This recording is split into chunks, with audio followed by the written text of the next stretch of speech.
장사해서 월 100만 원도 못 버는 사람들이 넘쳐나고 있습니다.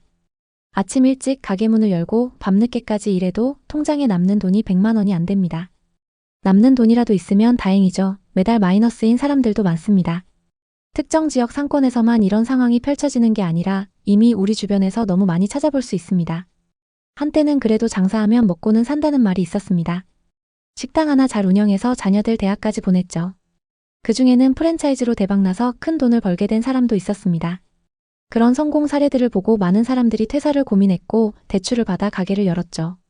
자영업 사장이 되는 선택을 인생의 돌파구로 삼았습니다. 하지만 지금 상황은 그때와 완전히 다릅니다. 요즘 자영업자들 사이에서는 이런 말이 들려옵니다. 하루 종일 장사했는데 5만 원도 안 남았다. 한 달 지나갈 때마다 통장 잔액이 줄어든다. 카드값이 무서워서 외식 한번 못한다. 특히 충격적인 건 열심히 일할수록 손해를 보는 구조에 빠진 사람들이 급격히 늘어나고 있다는 점입니다. 임대료, 인건비, 재료비가 계속 오르는 와중에 배달 수수료마저 높습니다. 하지만 손님은 계속해서 줄고 있습니다. 경기가 계속 나빠지면서 소비는 줄었고 사람들은 지갑을 닫고 있습니다. 그 결과 장사를 하면 할수록 이자와 비용을 메우기 위해 다시 빚을 내야 하는 상황이 반복되고 있습니다. 그래서 요즘 자영업자 관련 기사에는 이런 말이 연관 검색어처럼 따라붙습니다. 폐업, 파산, 개인회생, 신용불량입니다. 이제 자영업의 위기는 개인의 문제가 아니라 대한민국 경제 기반이 무너지는 문제로 번지고 있습니다. 그래서 요즘 인터뷰에 나오는 자영업자들은 이렇게 말합니다. 장사해서 번 돈으로 이자부터 막아요. 이자를 내고 나면 생활비가 없어요. 차라리 문 닫는 게 낫겠다는 생각이 드네요. 문제는 문을 닫아도 상황이 끝나지 않는다는 점입니다. 대출은 그대로 남고 권리금은 못 받고 집기와 설비는 헐값에 처분될 게 뻔하기 때문이죠. 결국 남는 건 장사를 하며 쌓인 빚뿐입니다. 그래서 최근에는 폐업 이후 개인회생이나 파산을 선택하는 자영업자가 눈에 띄게 늘어나고 있습니다. 이건 개인의 무능이나 방만한 경영 때문만은 아닙니다. 지금 구조 자체가 버티기 어려운 방향으로 움직이고 있기 때문입니다. 자영업자가 무너지면 상가가 비고 상가가 비면 건물주도 타격을 받고 그 지역이 소비와 경제가 같이 식어갑니다. 위기가 부동산, 금융, 지역 경제 전반으로 퍼지게 되는 거죠. 주식으로 2달 만에 30% 벌었다. 분양권 투자로 1억 벌었다. 사실 이런 얘기는 대부분 극히 일부 사례입니다. 월세와 전세, 관리비, 각종 구독료, 그리고 신용대출 이자 등등. 월급이 들어오는 날 자동이체로 빠져나갑니다. 커피나 식사 비용은 바로 눈에 보이니 쉽게 화풀이를 합니다. 요즘 물가가 너무 비싸. 하지만 진짜 사람들을 압박하는 건 매달 말 통장에서 조용히 빠져나가는 고정비들입니다. 저녁 8시 원룸에 사는 30대 직장인은 저녁을 뭘로 때울지 고민입니다. 집 근처 식당에 가서 메뉴판을 봅니다. 밥값이 너무 올라서 부담을 느낍니다. 그래도 든든한 저녁 한 끼에 잠깐은 기분이 좋아집니다. 하지만 집에 돌아와 책상 위에 놓인 월세 고지서를 보는 순간 다시 현실로 돌아옵니다. 보증금 1,000만 원에 월세 90만 원. 관리비까지 합치면 100만 원 넘는 돈이 매달 빠져나갑니다. 내 월급은 그대로인데 월세가 계속 오르는 게 문제야. 비슷한 시간 신도시의 전세 아파트에 사는 30대 신혼부부도 비슷한 감정을 느낍니다. 전세 계약 만기를 앞두고 부동산에서 연락이 옵니다. 요즘 2단지 전세가 많이 올라서요. 보증금 5억이었던 거 이번엔 5억 5천은 보셔야 할 것 같습니다. 부부는 둘이 앉아 고민에 빠집니다. 이 정도면 차라리 아파트를 사는 게 낫지 않나? 하지만 매매가를 보고 곧바로 좌절하게 됩니다. 여기 10억 넘었어. 언제 이렇게 된 거야? 그렇게 둘은 말없이 술잔을 기울입니다. 우린 그냥 전세 살다 끝나겠다. 그 말 속에는 주거에 대한 포기와 체념이 섞여 있습니다. 물가가 오르고 집값이 부담되고 월급은 제자리일 때 사람들이 가장 먼저 떠올리는 탈출구는 하나입니다. 나도 투자해서 벌어야 하지 않을까? 주변에서 누군가는 말합니다. 주식으로 2달 만에 30% 벌었다. 코인으로 한 번에 연봉만큼 벌었다. 사실 이런 얘기는 대부분 극히 일부 사례입니다. 하지만 사람들의 머릿속에는 나도 저 중 하나가 될 수 있지 않을까? 이런 기대가 가득합니다. 그렇게 적금을 깨거나 신용대출을 받아 투자에 들어갔다가 마이너스 30% 수익률을 찍는 계좌를 보는 순간 머릿속이 새하얘집니다. 빚까지 끌어서 들어갔던 사람들은 더 괴롭습니다. 겉으로 보면 몇몇 사람들의 문제처럼 보이지만 조금만 시야를 넓혀서 보면 거의 대부분의 사람들에게 공통적으로 나타나는 현상입니다. 요즘 모든 비용이 소득을 압도하고 있습니다. 전세, 월세, 관리비, 대출이자, 교통비, 교육비, 공과금까지 생활비 전체가 소득 증가 속도를 훨씬 앞질렀습니다. 그러다 보니 사람들은 자연스럽게 외식을 줄이고 편의점 도시락, 밀키트, 간편식으로 이동합니다. 식당이 무너지면 상권이 죽고 상권이 죽으면 부동산이 주저앉게 됩니다. 손님이 줄어든 식당 사장님들은 말합니다. 손님이 없는 것도 문제이지만 요즘엔 손님이 있어도 남는 게 없다고. 자영업자들이 처한 현실은 생각보다 많이 심각합니다. 인건비 상승, 매년 뛰는 원재료 가격, 배달앱 수수료, 또 임대료와 관리비, 공과금까지. 이 모든 비용이 수익을 넘어서고 있습니다. 그러다 보니 작은 가게의 사장님들은 가격을 올리고 재료의 질을 낮추고 양을 줄일 수밖에 없습니다. 이러니 프랜차이즈 업체들과 경쟁이 될까요? 그 순간 소비자들은 등을 돌립니다. 그리고 한 식당이 문을 닫는 순간 이런 일이 벌어집니다. 식당 폐업, 유동인구 감소, 옆가게 매출 하락, 연쇄 폐업, 상권 공실 확대, 건물 가치 하락, 임대 수익 감소, 대출 연체, 급매 출현, 지역 부동산 시세 하락. 이런 일들이 연쇄적으로 일어납니다. 당연히 가장 먼저 피해를 보는 사람은 장사를 하는 사람들과 상가와 건물에 투자를 진행한 사람들입니다. 상가 하나면 연금 된다던데. 지금 그 상가들은 공실이 몇 년째 계속되고 이자 폭탄을 맞고 있습니다. 한국은 지난 5년 동안 상가 분양 붐이 있었습니다. 많은 사람들이 대출을 많이 받아서 상가를 샀습니다. 하지만 지금 많은 상가가 이렇게 변했습니다. 임차인이 없으니 월세도 없겠죠. 그러다 보니 관리비, 공과금, 대출이자만 매달 수백씩 나갑니다. 또 시세는 분양가보다 낮고 급매로 올려도 연락이 없죠. 특히 신도시 역세권 상가들은 더 심각합니다.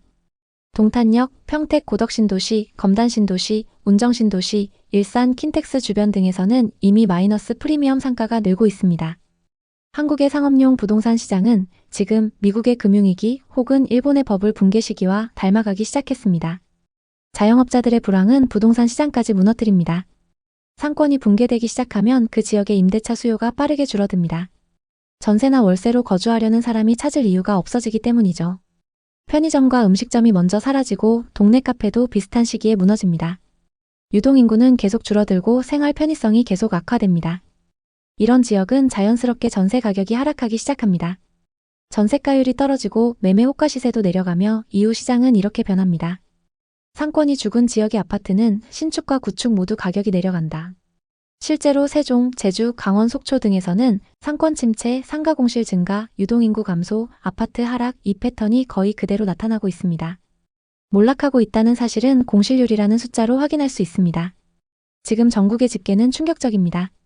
서울 중대형 상가의 공실률 20%, 강남역 인근 공실 증가, 홍대 합정 신사 공실 증가, 송도 공실률 30% 이상, 동탄, 평택, 세종, 신축 상가들 장기 공실.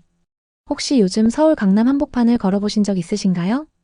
예전엔 많은 사람들이 붐비던 거리에 지금은 1층 전체가 텅 비어있는 건물이 쏟아지고 있습니다. 가로수길, 강남역, 청담, 삼성역, 심지어 테헤란로까지. 벽에는 햇빛에 발에 누렇게 벗겨진 임대문의 스티커가 붙어 있습니다. 임차인이 한 번도 들어오지 않은 곳도 있고 공실이 3년째 이어져 공매로 넘어간 곳까지 등장했습니다. 부동산은 무조건 오른다. 꼬마 빌딩은 절대 안 망한다. 월세로 이자 다 나오니까 걱정 없다. 모두가 이렇게 말하던 시절이 있었죠. 하지만 지금은 상황이 완전히 달라졌습니다. 역삼, 청담, 노년 등 강남도 공실 급증. 성수, 홍대, 강남역 핵심 상권도 폐업 줄줄이. 신도시 상가들 3년째 공실. 상가들의 공실이 상권을 잠식하고 끝내 상권이 무너지고 있죠. 또 상권이 사라지니 임대는 더 안 나가고 임대가 안 나가니 영끌한 건물주는 이자를 못 버팁니다. 이쯤 되면 생각이 드실 겁니다. 도대체 무슨 일이 벌어진 거지? 이렇게까지 무너질 수 있다고? 꼬마 빌딩 불패는 어디로 간 걸까? 불과 2, 3년 전 직장인들, 자영업자들, 사업가들, 은퇴자들까지 다들 대출을 끌어다가 부동산을 샀습니다. 그들은 이렇게 말했죠. 부동산은 계속 오를 테니까 괜찮아. 이자보다 월세가 비싸니까 안정적이야. 카페나 음식점은 무조건 들어온다. 하지만 지금 그때 산 사람들은 월세로 이자를 못 막아서 파산 직전입니다. 건물은 비어있고 팔려고 내놔도 매수 문의조차 없죠. 이것이 지금 한국 상업용 부동산 시장에서 벌어지고 있는 실제 상황입니다. 상가의 공실률은 뉴스에 잘 나오지 않습니다. 그래서 더 무섭습니다. 강남, 송파, 청담, 가로수길 같은 핵심 상권들이 지금 동시다발적으로 붕괴하고 있기 때문입니다. 핵심 상권이 이 정도면 주거 상권과 신도시의 상가들은 말할 필요도 없습니다. 동탄과 광교, 하남 미사신도시, 남양주 다산신도시 등 신도시 상가가 대표적입니다. 입주 초기엔 대박 예감이었지만 지금은 대부분 임대료 하락과 공실 장기화에 시달리고 있습니다. 이건 단순한 침체가 아닙니다. 구조적 붕괴입니다. 최근 몇 년 동안은 수익률보다 브랜드, 입지, 희소성 등 감성만으로 상가들의 가격이 뛰어올랐습니다. 그런데 지금은 소비가 위축되고 장사가 안 되니 임차인이 이런 임대료를 감당할 수 없습니다. 결국 임차인은 임대료를 감당 못하고 건물주는 임대료를 내리지 않고 공실만 길어지는 구조가 된 겁니다.